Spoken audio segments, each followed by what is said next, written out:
Hi, welcome back to my YouTube channel. Alright, so we are still on reviewing this book, The Diary of a CEO. What we are practicing is to just go through the whole chapters or the whole laws. It's 33 laws of business and life. So we are just going through it to see something. So far we've learned a lot. We've learned about the 5 buckets that we need to fill in life: knowledge bucket, skills, skills. I've forgotten the rest, but we've learned a lot, and I actually have learned the major one that stood out for me that I am practicing, and I'm like, I am going to go in full time, is that if you want to master something, learn to teach it or make it an obligation to teach it. And I want to master data analytics, and I am teaching it, and I really didn't know the gravity or the capacity, or I don't know, I just really didn't know that teaching it is like a really good thing. And I've been teaching it for a while now, for some months now, and I'm like, I'm going full time to teach more next year. And that being said, let's get into today's law, which is law 5, and it says you must lean into bazaar behavior. And under the law, it says this law is responsible for every successful company I have ever built.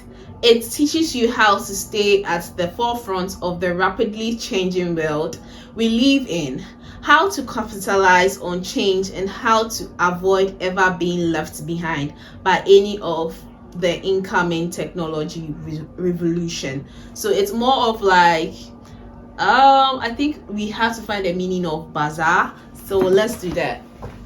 Okay, so we are finding the meaning of bazaar. I see strange, right?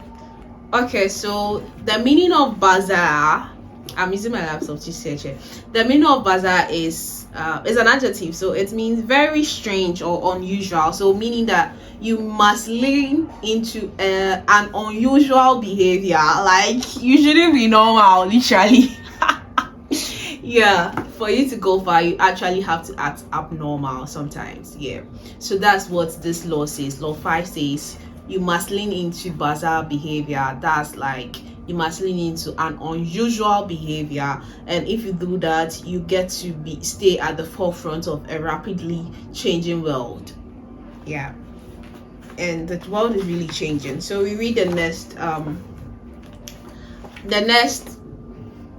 highlighted phrase. So it says that research has shown that cognitive dissonance is most painful for us when we encounter facts or evidence that destabilize or conflict with how we see ourselves, that undermine our identity and confidence in ourselves, or that makes us feel in some way threatened. It's really confusing here. Myself, I'm confused. So research has shown that cognitive dissonance is most painful for us when we encounter facts or evidence that conflicts with how we see ourselves. Okay, let's get that part. So research has shown that, so let's find the meaning of cognitive. Okay, so cognitive refers to the mental process involved in gaining knowledge and comprehension. Some of the many different cognitive processes include thinking, knowing, and remembering. So research shows that, what word can I even put there? Cognitive resonance. So let's find the dissonance. Dissonance is lack of harmony among, lack of agreement. So cognitive meant, let's see, so lack of agreement, right, or harmony. So mental process, so a mental process that is not agreeing. Okay, so research has shown that a mental process that's not agreeing to what you see yourself, or the fact doesn't show that, like what you see yourself, or it doesn't tell you with how you see yourself. So that undermines our identity and confidence. So how we see ourselves, so on a normal, what's outside there that is coming into our mind, the knowledge outside that we gain, when we gain it and we realize it's not really agreeing with how we see ourselves, or the facts we have gathered is not really agreeing to what we see ourselves to be, we then start to undermine ourselves and undermine our identity and undermine our confidence. That's what this is saying, and that's very true. And that brings me to say that what we actually listen to, or the words that come into our ears, are really powerful, because that is the knowledge we grab and then we use it to reflect on ourselves and see whether we are going far. So you have to really get to know how you see yourself and the words you get to into your head as well. All right, so how does that align? Let's get another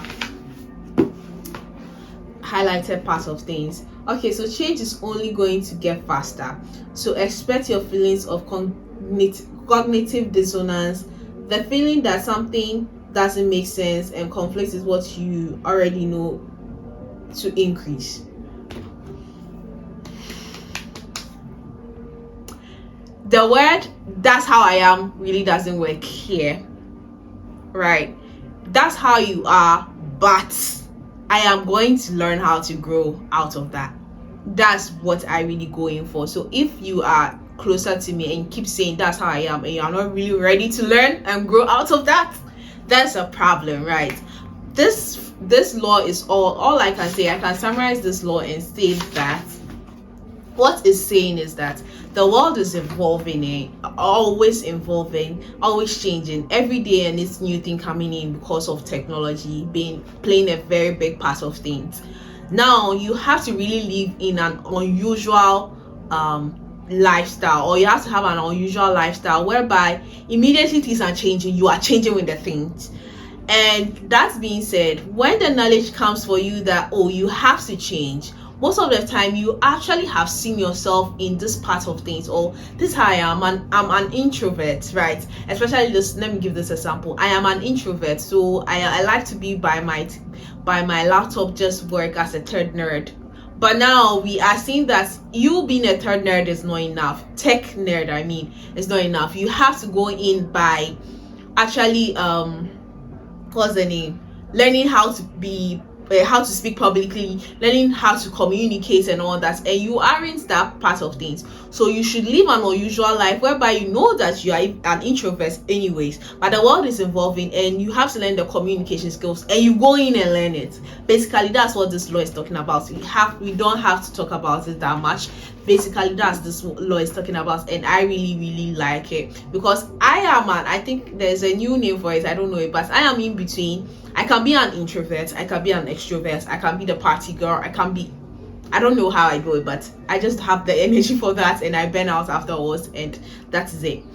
But that's it. So you just have to be unusual, and being unusual in this sense is that you have to be ready to change as the world is changing, so that you can actually make the money and make the income. So this is really what I'm learning this season, and I'm going to implement it this season as well, so you can also implement it. So the last phrase you are going to take is, taking no risks will be your biggest risk. You have to risk failure to succeed. You have to risk heartbreaks to love. You have to risk criticism for the applause. You have to risk the ordinary to achieve the extraordinary. If you live avoiding risks, you are risking missing out on life. Let's take it one more time. Taking no risks will be your biggest risk. You have to risk failure to succeed. You have to risk heartbreak to love. You have to risk criticism for the applause. You have to risk the ordinary to achieve the extraordinary. You have to if you live avoiding risks, you are risking missing out on life. And that is very true.